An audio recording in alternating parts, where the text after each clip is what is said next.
একটু কথা পাঠাবেন? আপনাকে না খুব শুনতে ইচ্ছে করছে।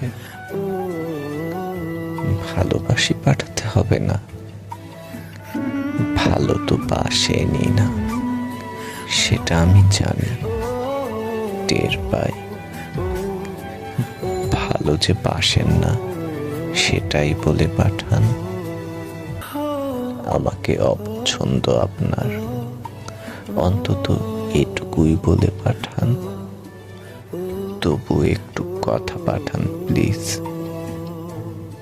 আমার না আপনাকে খুব শুনতে ইচ্ছে করছে, খুব মানে খুব, ভীষণ ভীষণের মতন।